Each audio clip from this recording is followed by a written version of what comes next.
Hey everyone, Ashutosh Jadhav here, and welcome to the fourth episode of Med Talk series. I hope you are enjoying this series a lot.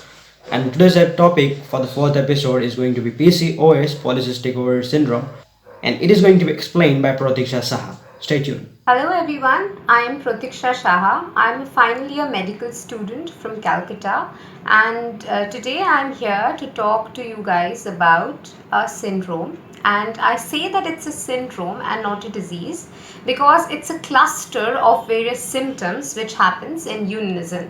So, the name of the syndrome is polycystic ovarian syndrome, and I'm sure you guys must have heard about it. It's the most common endocrine problem faced by women of reproductive age.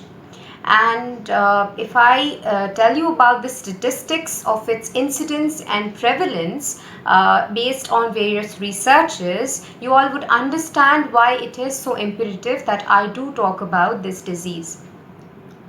Now, every 1 out of 10 women in India are affected with this syndrome.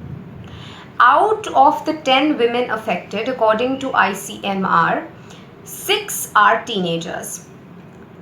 10 million women globally are affected by this disease. Not only that, according to a survey done by AIMS Institute, New Delhi, their endocrinology department did this survey.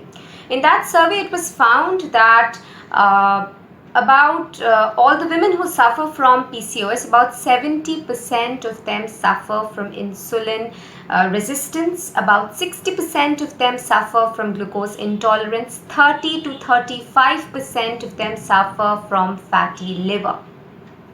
Now, yes, I know, if you see all of these numbers, you actually will understand how important it is that we do create some awareness about this syndrome, and how important it is for us medicos to know this syndrome so that we can identify this syndrome and we can treat it properly. Firstly, when we study about any disease or syndrome, we always study about the etiology. What is the etiology, or what is the cause that causes this particular syndrome? It's a multifactorial facet. Now, I say multifactorial because it's not one factor at play. A lot of the factors together culminate in causing this syndrome. The first one and the most common one is obesity. The second one is stress. Now, women these days are taking to offices. They also have to battle a lot of discrimination because in a male dominated world, when they are trying to come forward, they are met with a lot of resistance. So that sort of stress is culminating in this. Also, since globalization had made our lives a lot fast paced than it actually was, we tend to take to fast foods also because of the flavor, like noodles that we have on the roadside shops sell noodles, and it contains a particular ingredient called MSG. MSG is monosodium glutamate, and that is particularly responsible for this PCOS. Also, certain genes are at play, like there is a dysregulation of CYP8 gene. Also, there is upregulation of the gene coding for aromatase enzyme. Aromatase enzyme is the enzyme which is responsible for production of estrogen from androgen in the adipose tissues. Right. Clinical features. What is the patient going to present to you with the signs, symptoms? You're going to see that these patients typically come to you with hirsutism. Hirsutism is growth of male patterned hair. That is, these women will get hair growth on their chin area, on the upper lip area, and you would see that these women come to you with a lot of acne on their face. there is acanthosis nigricans. What do you mean by acanthosis nigricans? There is hyperpigmentation in the nape of the neck. I think this is a very common thing you see in girls these days. There is hyperpigmentation in the nape of the neck and also in the axilla region, right? And this is because this develops because of insulin resistance. Know that, okay? Okay, this doesn't develop because of any hormone that is LH, FSH or estrogen. This develops because of insulin resistance. Okay. Also in these women you would find that they would come to you with history of irregular bleeding, menometrorrhagia, that is excessive bleeds in the cycle, and dysfunctional uterine bleeding, right? Also, since in these women a typical cause is obesity, you will find that these women have, they have a lot of weight. When they come to you, they are really obese, right? They are really obese individuals, right? Also, there is one important thing, that is these sort of women face male patterned baldness, right? And they also, there is a lot of depression and anxiety when you lose your hair, when you start growing hair like a man does. So it's very important to support them at this stage, right? And also when we come to the treatments, we would see that these sort of things can be battled with, right? Right. So once the clinical features are done, we can come to, I think, yeah, one thing I need to talk about, that is two syndromes that are associated with this condition. One is syndrome, metabolic X syndrome, and the other is HAAART syndrome, which is basically a cluster of hyperandrogen and anovulation and insulin resistance, all of those. Okay. Now, what I did talk about, hirsutism and all, they are like the short-term complications. Hirsutism, infertility due to anovulation are short-term complications. Why are they short-term complications? They are short-term complications because they can be cured. But what about the other things, the long-term complications which cannot be cured? Things like that, I will explain the pathophysiology also, so that you can answer them yourself. See, first of all, in this women there is increased level of estrogen. So what will happen? Endometrial hyperplasia, endometrial cancer, and yes, breast cancer can happen, right? Ovarian cancer can happen, right? Now, I also told you that in these particular women, insulin levels are more, right? Insulin resistance develops. Insulin is so much more, it is more than 25 international units. So, as a result of that, in the long run, these women develop diabetes mellitus. Yes. Also, these women, since they are obese, what will happen is LDL will be increased, which is the bad cholesterol. HDL, which is the good cholesterol, will be decreased. So they are prone for heart diseases. Yes. Now, one thing that happens in these women is that non-alcoholic steatohepatitis happens in these women, and it's very common also.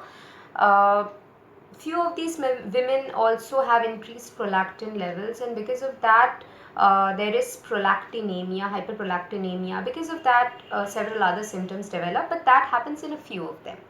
All right. Now, if a patient has come to you, you know about the clinical features, and you have actually you can categorize that yes, this patient might be a patient of PCOS, but how do you know? How do you know for sure? Yes, you have to know for sure through investigations, right? So we are going to be talking about how to diagnose PCOS. So there is a criteria called Rotterdam criteria, and from this Rotterdam criteria you can understand you can understand definitely whether a patient is suffering from PCOS or not. So the number one thing, there are three pillars in the Rotterdam criteria, three factors mainly. If two out of the three you can tick out, then that female is suffering from PCOS. So the first one is the features of hyperandrogen. Like clinically you can see there is hirsutism. If you send the female for estimation of androgens like DHEA sulfate, serum testosterone, you will see that they are increased, right? Number one. Number two is problems related to menstruation, that is, there will be irregular bleeds, heavy bleeding, menometrorrhagia, all of these. Number 3 is if you send this patient for an ultrasound, and that is very much diagnostic, you will see that in the periphery there are those follicles which look like cysts, more than 12 follicles, about 2 to 9 millimeter in diameter, you will see, right? And if you understand this, there is a typical necklace pattern. Why? Because if we arrange a lot of dots or beads, it looks like a necklace, right? So imagine cysts in place of the dots, so it would look like a necklace, right? Right. Insulin, yes, insulin is more than 25 international units, right? Right. Also, if you do the lipid profile, as I told you, HDL will be more and LDL will be less, right? Right. But very important to remember is that obesity is not diagnostic of PCOS. Why? Because a thin patient can also develop PCOS. Remember that. Yes. ACOG had given a recent recommendation that in all women suffering from PCOS, they have to undergo a GTT, that is oral glucose tolerance test, because they are prone for insulin resistance. And if we actually diagnose there is insulin resistance, we can treat the patients quite early, right? And early treatment in this syndrome is a boon, remember. So management. So first thing in management that you need to know here is that these patients will get a lot of benefit from weight reduction, lifestyle modification, eating healthy, if they stop eating junk foods, if they do exercise, if they're active, then this would benefit them a lot. The second thing that we do is we try to manage the disease according to the symptoms that it manifests. So if there is insulin resistance, we would be giving them oral metformin. If there is hirsutism, we give them cyproterone acetate, we give them flutamide, spironolactone. If it is a very young aged girl who is suffering from hirsutism, it is actually very stressful for the girl, so they can undergo laser treatments, and laser treatment is very very very very good. I cannot stress how beneficial it is. And Also, in these patients, we give them OCPs, oral contraceptive pills, to balance out the hormone levels, because in OCPs there is synthetic estrogen and synthetic progesterone. So that will go and inhibit the natural estrogen in the body, right? Right. But important to remember is that we will always use a third and a fourth generation OCP. Why? Because first and second generation OCPs cause hirsutism. So obviously in a patient who already has hirsutism, we will not go and give them a drug that will aggravate that, right? Right. If a patient is coming to you with irregular menstrual bleeds, then we also give them OCPs to regularize their cycle. Now, since this patient has anovulation, a lot of hormonal imbalance happening in them, there is fertility issues. So to treat fertility issues, we have 3 lines of management. The first line of management we have is medication, that is clomiphene citrate and letrozole. Now, clomiphene citrate is a selective estrogen receptor modulator, and letrozole is an aromatase inhibitor. Now, clomiphene citrate, what it does is it actually inhibits estrogen, and if estrogen is inhibited, then what will happen? The FSH will again increase and ovulation will take place. So that is how its mechanism of action is. But one side effect with clomiphene citrate is that it leads to thin endometrium. So there is implantation issues that can occur. Now, there had been a controversy, I don't know if you know about it, but just a few years back, when it was said that letrozole is actually a teratogenic medication, which means that it would cause some congenital malformations in the child if the mother had been taking that. and then letrozole was banned. Then again now proved that no, it is not a teratogenic agent.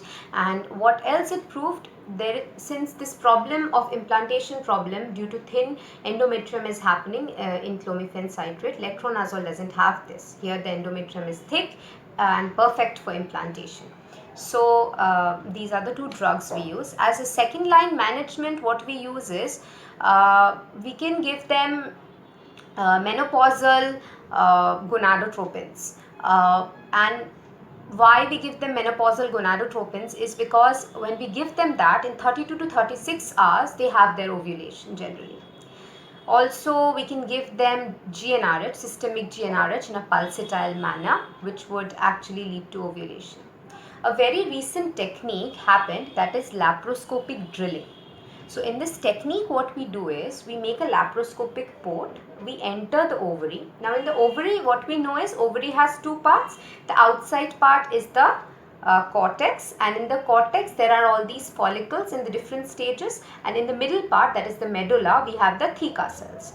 And here what is happening? Yes, due to increased LH, here there is hypertrophy of these theca cells. Yes. So what we are doing is, if we can just put a machine inside through that laparoscopic port, and we drill those theca cells and we actually destroy them, we burn them down, right? So what is happening is, because of that, since the theca cells hypertrophy is settling down, this vicious cycle, as I told you, it gets broken and the patient is cured. So that ends our elaborate discussion on PCOS. And a fun fact, just to end this discussion, is that another name of PCOS is Steen-Leventhal syndrome. Because it is named after its founding fathers, who back in 1953 discovered this disease, right? Right. Now, I wanted to talk about this disease because I myself am a patient of PCOS, and I myself had to go through a lot.